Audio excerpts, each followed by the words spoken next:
Friends, good morning. कैसे हैं आप सब? आई होप आप सब बिल्कुल अच्छे होंगे और अपने अपने घरों में बहुत खुश होंगे और सुरक्षित होंगे। तो फ्रेंड्स, अभी मैंने नीटिंग लेसन चैनल की एक वीडियो अपलोड पर लगाई हुई है। तो वीडियो अपलोड होगी तब तक मैं अपने लिए और इनके लिए चाय बना लेती हूँ, बच्चों के लिए दूध गर्म कर देती हूँ, तब तक मेरी वीडियो भी अपलोड हो जाएगी। तो मुझे उस पर मोनेटाइज ऐड लगानी है, क्योंकि अब यूट्यूब ने अपनी पॉलिसी चेंज कर दी है। पहले तो ये होता था कि 10 से 20% वीडियो अपलोड होने के बाद हम ऐड लगा देते थे, लेकिन अब ऐसा नहीं होता है। पहले पूरी वीडियो अपलोड होती है और ध्यान रखना पड़ता है कि वीडियो अपलोड हो गई है और फिर उस पर हमें मोनेटाइज ऐड लगानी पड़ती है। तो फ्रेंड्स, ये बच्चों के लिए मैंने दूध गर्म कर दिया है और हमारी भी चाय बनके तैयार हो गई है। तो आप सब भी आ जाइए और हमारे साथ बैठकर सुबह की चाय पी लीजिए। तो फ्रेंड्स, ये नीटिंग लेसन की वीडियो जो मैंने अपलोड पे लगाई थी वो तो अपलोड हो गई है और अब मैंने ब्लॉग वीडियो अपलोड पे लगाई हुई है, क्योंकि सुबह उठ के ये होता है कि काम की स्टार्टिंग तो बहुत कम ही होती है। पहले यूट्यूब के ही काम करने होते हैं और अब मैं झाड़ू लगाने लग गई हूँ। तो ये है कि बीच बीच में चेक करती रहूँगी कि वीडियो अपलोड हुई कि नहीं, और तब तक मैं झाड़ू लगाने का काम कर देती हूँ। और झाड़ू लगाने के बाद फिर मुझे नीटिंग कोर्स चैनल के लिए पहले एक सैंपल बनाना है और फिर मुझे उसकी वीडियो बना के और नीटिंग कोर्स चैनल पर अपलोड करनी है। तो ये मेरी व्लॉग वीडियो अपलोड होगी, तब तक मैं झाड़ू लगा देती हूँ और फिर मैं वीडियो बनाऊँगी और वीडियो बनाने के बाद आप सबके साथ बैठकर थोड़ी सी देर बात करूँगी। हाय फ्रेंड्स, कैसे हैं आप सब? आई होप आप सब बिल्कुल अच्छे होंगे और फ्रेंड्स, हम सब भी बिल्कुल ठीक हैं। और अभी सुबह के 9:30 बजे हैं और मैं तो अभी नीटिंग की वीडियो बना रही थी। तो वीडियो बना के मैंने नीटिंग कोर्स चैनल पर अपलोड कर दी है। और वैसे व्लॉग की स्टार्टिंग मैंने सुबह कर दी थी, लेकिन फिर मुझे नीटिंग के लिए पहले एक सैंपल बनाना था, फिर वीडियो बनानी थी। तो अभी मैं अपने रूम में ही बैठी हुई हूँ और ये देखिए, ये मैंने सुंदर से डबल कलर के डिजाइन के लिए पहले एक सैंपल तैयार किया है। इसकी वीडियो बना के नीटिंग कोर्स चैनल पर अपलोड कर दी है। और आज मैंने नीटिंग लेसन चैनल पर भी एक डबल कलर के डिजाइन की ही वीडियो अपलोड की है, क्योंकि मेरे बहुत सारे सब्सक्राइबर व्यूवर्स के काफ़ी दिनों से कमेंट्स आ रहे थे कि बच्चों के लिए कोई सुंदर सा और आसान सा डिजाइन बताइए। तो आज मैंने बच्चों के लिए दोनों ही चैनल पर बहुत ही आसान डिजाइन की वीडियो अपलोड की है। तो अगर आप सब में से किसी को बच्चों के लिए सुंदर सा और आसान सा डिजाइन चाहिए तो आप नीटिंग लेसन और नीटिंग कोर्स दोनों ही चैनल पर चेकआउट कर लीजिए। दोनों चैनल पर आपको अलग अलग डिजाइन की वीडियो मिल जाएंगी। और चलिए अभी काम स्टार्ट कर लेते हैं। और कुछ कमेंट्स आए हुए हैं कि आप मेड क्यों नहीं रख लेती साफ़ सफाई करने के लिए, इतना सारा आपको काम हो जाता है। तो फ्रेंड्स, ये आप सब मेरी फ़िक्र करते हो, इसके लिए मुझे बहुत अच्छा लगता है और आप सबको दिल से बहुत बहुत थैंक यू है। लेकिन मुझे मेड का काम बिल्कुल भी पसंद नहीं है और आप सब से भी मैं यही पूछना चाहूँगी कि आप सब में से मेड का काम किस किस को पसंद आता है। मुझे तो बिल्कुल भी नहीं आता है, क्योंकि फ्रेंड्स देखिए, मेड को कोई एक अकेले हमारे घर की साफ़ सफाई तो करनी नहीं होती है, काफ़ी सारे घरों में साफ़ सफाई करनी होती है। अगर वो इतनी बारीकी से एक घर की साफ़ सफाई करने लग जाएगी तो बाकी के घरों का क्या होगा? वो तो वहाँ पर काम नहीं कर पाएगी। तो मेड तो आएगी और फटाफट पोछा लगाएगी, झाड़ू लगाएगी और चली जाएगी। और मेड का क्या होता है कि अगर कोई देख रहा होता है तो थोड़ा सा ढंग से भी कर देगी। अगर घर का बंदा इधर उधर काम में लग जाएगा तो वो बीच बीच में लगाएगी और चली जाएगी, और उसके जाने के बाद सभी कोने में आपको धूल दिखाई देगी और कहीं ना कहीं आपको कचरा भी मिलेगा। तो वो साफ़ सफाई वो नहीं कर पाती है और मुझे तो मेड का काम बिल्कुल भी पसंद नहीं है। और सच बताऊं तो मुझे अपने घर के काम करने में बहुत ज़्यादा आनंद आता है और मैं बहुत खुश होकर अपने घर के काम करती हूं। और अपने हाथों से अपने घर के काम करके एक तो मुझे आनंद मिलता है और दूसरा मेरा जो ये शरीर है ये फिट रहता है। क्योंकि अगर मैं अपने ये घर की साफ़ सफाई के काम करना छोड़ दूंगी, मेड लगा लूँगी, कोई बड़ी बात नहीं, ज़्यादा से ज़्यादा 1500-2000 में मेड लग जाएगी, रोज़ वो झाड़ू पोछा कर जाएगी। लेकिन फिर क्या होगा कि मेरे शरीर में और ज़्यादा आलस ही बनेगा और आलस बनेगा तो फिर ये जो मेरा शरीर इतने सालों से मैंने फिट रखा हुआ है, मोटी नहीं हुई अभी तक, फिर मैं बहुत ज़्यादा मोटी भी हो जाऊंगी और बैठ के खा के और फिर सो जाऊंगी, तो ये भी मेरे लिए सही नहीं रहेगा। तो देखिए दोनों तरह से ही फ़ायदा है। घर की साफ़ सफाई अच्छे से हो जाती है, मेरा शरीर भी बिल्कुल फिट है और जो हमारा बजट है वो भी ख़राब नहीं होता है। तो फ्रेंड्स ये आप सब मुझे कमेंट्स करके ज़रूर बताइएगा कि आप सब में से मेड का काम किस किस को पसंद आता है। देखिए अगर किसी का शरीर साथ नहीं देता है, बीमार है या कहीं ऑफिस वगैरह में जाती हैं, नौकरी करती हैं, उन लेडीज़ के लिए मेड रखना बहुत ज़रूरी हो जाता है, क्योंकि वो तो सुबह सुबह चली जाती हैं और फिर घर की साफ़ सफाई पीछे से नहीं हो पाती है। और अगर 1 वीक में एक छुट्टी मिल भी जाती है तो उसमें पूरा दिन फिर उस साफ़ सफाई में लगे रहें तो फिर वो रेस्ट नहीं कर पाती, तो उनके लिए एक मजबूरी होती है मेड रखना।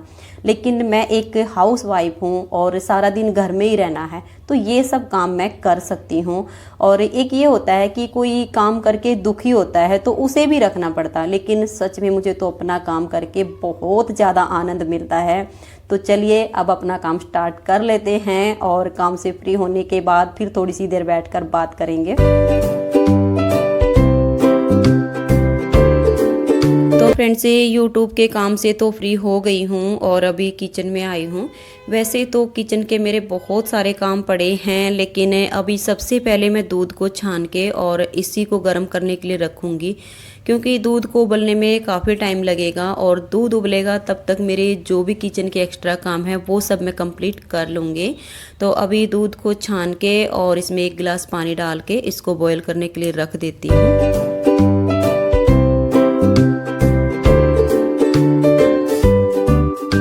तो फ्रेंड्स अभी मैंने दूध को बॉईल करने के लिए रख दिया है और जब मैं वीडियो बना रही थी तो इन्होंने सब्जियां भी ला के रख दी थी। तो अब पहले इन सब्जियों को ही नमक और सोडे के पानी में धो के रख देती हूँ। जब इनका पानी बिल्कुल अच्छे से निचड़ जाएगा, सब्जियां सूख जाएंगी, तब मैं इनको फ्रिज में रख दूँगी। मार्केट से सब्जियाँ ला के इनको ऐसे ही मैं फ्रिज में कभी भी नहीं रखती हूँ, पहले इनको धो के सुखा के और फिर फ्रिज में रखती हूँ। और 1-2 कमेंट्स आया हुआ है कि आपके घर में तो घिया की सब्ज़ी कुछ ज़्यादा ही बनती है। तो फ्रेंड्स गर्मियों में तो मेरे घर में घिया हर दूसरे तीसरे दिन ज़रूर बनती है, सर्दियों में बहुत कम बनती है, क्योंकि गर्मियों में घिया की सब्ज़ी खाने में भी अच्छी लगती है और हमारे स्वास्थ्य के लिए भी बढ़िया होती है। और बहुत सारी सब्जियां तो ऐसी होती हैं जिनको मेरे घर में कोई नहीं खाता है, तो गिनी चुनी सब्जी होती हैं जो मेरे घर में बनती हैं। तो ये है कि उन सब्जियों को हर 2 दिन बाद 3 दिन बाद मुझे बनाना ही पड़ता है। और दाल तो ये है कि शाम के टाइम चाहे मैं डेली बना दूं, सब खुश होके खा लेते हैं। तो अभी सारी सब्जियों को धो के रख देती हूँ, जब ये बिल्कुल अच्छे से सूख जाएंगी तो इनको फ्रिज में रख दूँगी।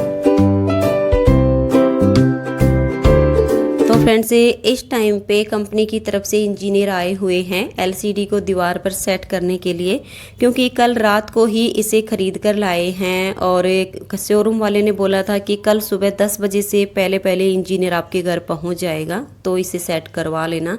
और वैसे रात को ही बच्चों ने इसे चला के देख लिया था कि ये सही से चल रही है कि नहीं चल रही है, कहीं कोई डिफेक्ट तो नहीं है।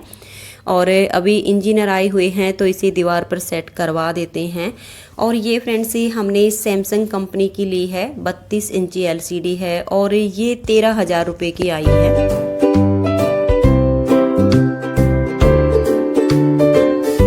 तो फ्रेंड्स मैंने सारी सब्जियों को धो के रख दिया है और अब लगभग 1 घंटे बाद मैं इनको फ्रीज में रखूँगी, तब तक इनका पानी निचड़ जाएगा और ये सूख जाएंगी। और इंजीनियर आए थे तो एलसीडी को लगाकर चले गए हैं और अब मैं यहाँ पर सब्जी काट रही हूँ। और सब्जी आज मैं अरबी की बनाऊंगी, तो रेसिपी शेयर नहीं करूँगी क्योंकि इसकी रेसिपी मैंने पहले ही 2 बार आप सबके साथ शेयर की हुई है। और 5 से 7 मिनट में दूध भी बॉयल हो जाएगा। तब तक मैं सब्ज़ी को काट लेती हूँ और फिर सब्ज़ी में साथ के साथ छोंक लगा दूँगी और फिर मैं दही को मिलाऊँगी। और अरबी की सब्ज़ी को मैं लो फ्लेम पर कढ़ाई में बनाती हूँ तो थोड़ा सा टाइम लगता है, इसलिए दही को भिगो के और फिर मैं नहा लूँगी और नहाने के बाद ही मैं रोटी बनाऊँगी। तो फ्रेंड्स ये नहाने के बाद मैंने आटा लगा लिया है और अब मैं रोटी बना रही हूँ। और अब तो ये होता है कि सिर्फ इनकी दादी जी को ही मुझे रोटी डाल के दे के आनी पड़ती हैं, बाकी ये तो तीनों पापा बेटा एक एक करके खुद ही किचन में आ जाते हैं और अपनी रोटी डलवा के ले जाते हैं। और फ्रेंड्स ये मेरे घर में ऐसा नहीं होता है कि मैं सारी रोटियां एक साथ बना के रख लूं और फिर बाद में खाना डाल के सबको दूं। ऐसे रोटी खाना कोई पसंद नहीं करता है, क्योंकि रोटियां जब तय में लग जाती हैं तो इनको वो खाने में अच्छी नहीं लगती हैं। इसलिए साथ के साथ मैं बनाती रहती हूँ और ये अपनी अपनी रोटियाँ डलवा के खा लेते हैं। तो फ्रेंड्स आप सब भी आज ये अरवी की सब्जी है, ताज़ी लस्सी है, गर्मा गर्म रोटी मैंने बना दी है, तो सुबह का खाना हमारे साथ बैठकर खा लीजिए। तो फ्रेंड्स अब ये शाम का टाइम है और ये तो मैंने नहीं देखा है कि कितने बजे हुए हैं, लगभग यही 7 साढ़े 7 बजे का टाइम होगा। और ये देखिए आज मेरे घर में नया सोफ़ा सेट आया है, क्योंकि जब से हम यहाँ आए थे उसी दिन से सोच रहे थे कि ये काफ़ी बड़ा हॉल है, यहाँ पर एक सोफ़ा सेट तो लाके डालना ही पड़ेगा, बिल्कुल खाली खाली अच्छा नहीं लग रहा था।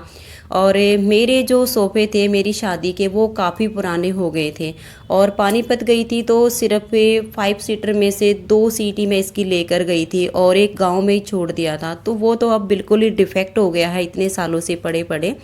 और फिर सोचा कि अगर इसको हम बिल्कुल दोबारा से इसकी सीट बनवाएंगे तो काफ़ी खर्चा लगेगा, इससे अच्छा ये है कि हम नया मॉडल ले लेते हैं तो नई चीज़ घर में हो जाएगी। तो फ्रेंड्स अभी तो हम सोफ़ा वगैरह सेट कर रहे हैं, फिर मैं खाना बनाऊंगी और काम से फ्री होने के बाद आप सबके साथ बैठकर थोड़ी सी देर बात करूंगी।